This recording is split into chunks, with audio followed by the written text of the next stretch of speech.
इस रियासत में ये होते रहेंगे। आप जानते हैं ये कहाँ से आते हैं, और वो तब तक बंद नहीं होगा जब तक कोई रास्ता नहीं ढूंढा जाए इस मुसीबत से निकलने का। मैंने ये आज 30 साल से देख रहा हूँ, बेगुनाह मारे जाते हैं और हम पाकिस्तान का हिस्सा बनने वाले नहीं। फिर पाकिस्तान का नाम लिया जा रहा है और फारूक अब्दुल्ला जो है उन्होंने भी स्टेटमेंट दिया है और उनका कहना ये है कि पाकिस्तान ये क्यों कर रहा है और हम पाकिस्तान का हिस्सा नहीं बनना चाहते। मैं पाकिस्तान के हुक्मरानों से ये कहना चाहता हूँ, अगर वो सचमुच हिंदुस्तान से दोस्ती चाहते हैं तो फिर ये बंद कीजिए।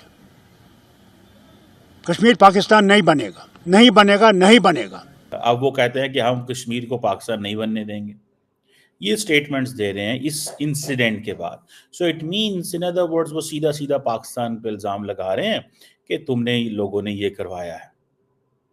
ठीक है, ये वो उनकी तरफ से ये पैगाम है कि ये आप लोगों ने कराया है। ठीक है, पाकिस्तान को वो कह रहे हैं। तो बासित साहब, ये उमर अब्दुल्ला ने क्या यू टर्न लिया है? उमर अब्दुल्ला बड़े क्या करूं इंटरेस्टिंग पाकिस्तान का नाम क्यों बार बार बीच में आ जाता है? इसलिए कि आप लोग अपने यहाँ क्यों नहीं चेक करते कि कौन लोग हैं जो इस किस्म की अटैक्स कर रहे हैं या अटैक्स करने वालों का साथ दे रहे हैं। सिर्फ पाकिस्तान का नाम ले लेकर तो सालों से ये चीज चल रही है, रोकी नहीं जा सक रही है।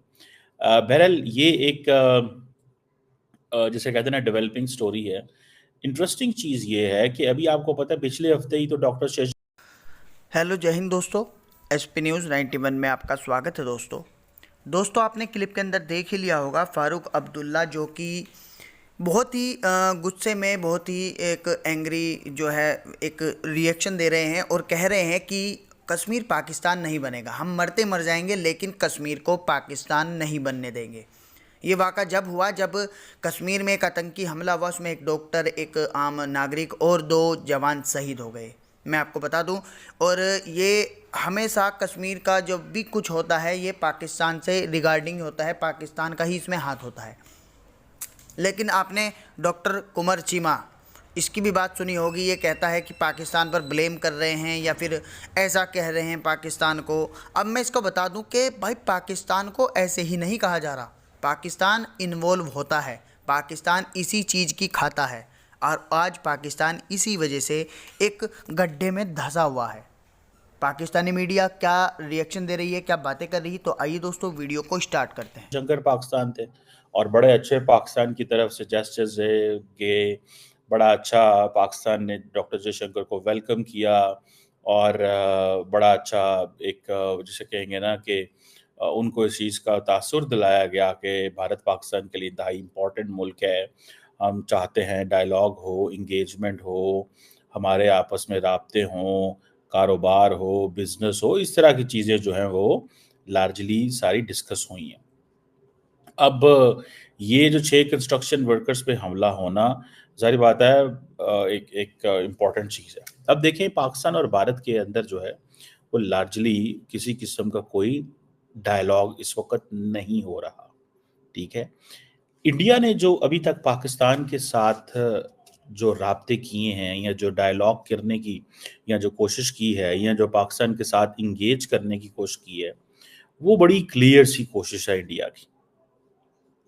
इंडिया नहीं चाहता कि पाकिस्तान के साथ कॉन्फ्लिक्ट रेजोल्यूशन के मेथड्स डिस्कस किए जाएं। एंड ये जो इंडिया चाहता है, ये जो इंडिया के आप कह लें कि स्ट्रेटेजिक गोल्स हैं, ठीक है जी, और वो जो गोल्स हैं उसमें सीधा है कि कॉन्फ्लिक्ट रेजोल्यूशन नहीं करना, कॉन्फ्लिक्ट को मैनेज करना है। सो ये है इंडिया की फॉरेन पॉलिसी के, जिसे वो कहते हैं ना, one of the corner stone of its foreign policy with Pakistan. और ये जो चीजें हैं, और खासतौर पे आपको पता है कश्मीर के हवाले से,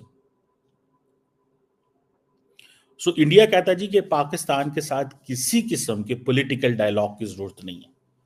this is what India is thinking and saying. और मैंने बड़ी डिटेल में इसके बाद, आपको पता है पीस प्रोसेस 2004 से 7 भी था, फिर दोबारा शुरू हुआ एंड ऑल दैट, जिसे कहते हैं ना, अब ये जो सब, अब आपने जयशंकर साहब को थोड़ा सा सुने, जयशंकर साहब की जो स्टेटमेंट्स हैं वो देखने वाली हैं। उन्होंने क्या कहा कुछ अर्सा पहले, ये अभी 2-4 महीने की मैं आपको बात बताऊं, ठीक है जी। इंडिया ने ये कहा कि पाकिस्तान के साथ अनइंटरप्टेड डायलॉग नहीं होगा। अनइंटरप्टेड डायलॉग वो किसे कहते हैं? अनइंटरप्टेड डायलॉग वो इसे कहते हैं कि अगर फॉर एग्जांपल भारत और पाकिस्तान के दरमियान मामलात जो है वो खराब होते हैं, भारत और पाकिस्तान के दरमियान मामलात खराब होते हैं, डायलॉग चल रहा है, मामलात खराब हो गए हैं, तो ये मतलब मामलात खराब होने से यही है ना कि मिसाल के तौर पे there is some attack in Kashmir और there is some attack somewhere in Jammu और व्हाटएवर जो भी, ठीक है जी। तो उन्होंने ये कहना है कि भाई हम आपके साथ बात खत्म करना बंद कर देंगे, जैसे कि उन्होंने 2007 में किया। ये जो 2004 से 7 जो पीस प्रोसेस चला था, कंपोजिट डायलॉग शुरू हुआ था उस वक्त, आपको पता है जब सुषमा स्वराज साहबा पाकिस्तान आई थी तो that dialogue was transformed from composite dialogue to comprehensive dialogue. और ये हाथ है या उसका हाथ है, अनलेस कोई बहुत रेयर केस में कोई डायरेक्ट चाइनीज साइड या लेफ्ट एक्सट्रीमिज्म के कोई सपोर्ट मिले। नॉर्थ ईस्ट में आप देखिए वहां पर भी कई बार military, paramilitary, state government, police के खिलाफ हथियार उठाए गए हैं। तो ये क्वेश्चन उठता है कि खाली कश्मीर में अगर इस तरह से कुछ लोग आतंकवाद फैलाते हैं या फिर गवर्नमेंट इस्टेब्लिशमेंट के खिलाफ हथियार उठाते हैं तो वहां पर पाकिस्तान की तरफ उंगली क्यों जाती है? वो इसलिए क्योंकि आप भले ही डायरेक्टली पाकिस्तानी आर्मी की तरफ से कई बार सबूत मिलते हैं, कई बार सबूत नहीं मिल पाते हैं, लेकिन जो एक पूरा इकोसिस्टम जिसे OGW और ओवरग्राउंड वर्कर्स कहते हैं या फिर जो बाकी एक सपोर्ट सिस्टम है, वो पिछले कुछ सालों में स्पेसिफिकली 370 के बाद में काफी डाउन प्ले हो गया है वो। लेकिन फिर भी एग्जिस्टिंग माइनर एग्जिस्टिंग इकोसिस्टम भी तो पाकिस्तान की तरफ से कोशिश की जाती है। अब ये बात ऐसा कहना गलत होगा कि पूरी और पूरी तरह से पाकिस्तान की गवर्नमेंट ही करती है। वी ऑल नो कि पाकिस्तान की गवर्नमेंट से ज्यादा पाकिस्तानी आर्मी करती है, और खाली इंडिया की बात नहीं है, अगर आप यूएस की तरफ से भी देखें, कई बार आपने देखा होगा, I am sure as a journalist, as a neutral journalist, आप लोग भी सरप्राइज नहीं होते होंगे कि जब पेंटागन या व्हाइट हाउस से कोई मिलता है या कोई फोन होता है तो वो रावलपिंडी पे बातचीत होती है, इस्लामाबाद में नहीं। So they also know it कि अगर चाहे पाकिस्तान में कुछ हो रहा है या फिर पाकिस्तान के नेबरहुड में कुछ हो रहा है, चाहे वो आप अफगानिस्तान साइड ले लीजिए या फिर इंडिया साइड ले लीजिए, वो पाकिस्तानी आर्मी के हाथ में काफी कुछ डायरेक्टली इनडायरेक्टली वो करा रही होती है। तो इसमें किसी को सरप्राइज होना नहीं चाहिए। जहां तक रही बात सबूतों की, डॉजियर्स की, we all know dozens of such dossiers have been given, तो वो उसका कुछ रिजल्ट निकलता नहीं। तो पाकिस्तान में ये कहना कि इंडिया की तरफ से फिर आवाज उठाई जा रही है, ये एक पैटर्न सा रहा है। इकोसिस्टम को सपोर्ट किया जाता है, उस इकोसिस्टम का इम्पैक्ट बहुत कम हो गया है स्पेसिफिकली कश्मीर में।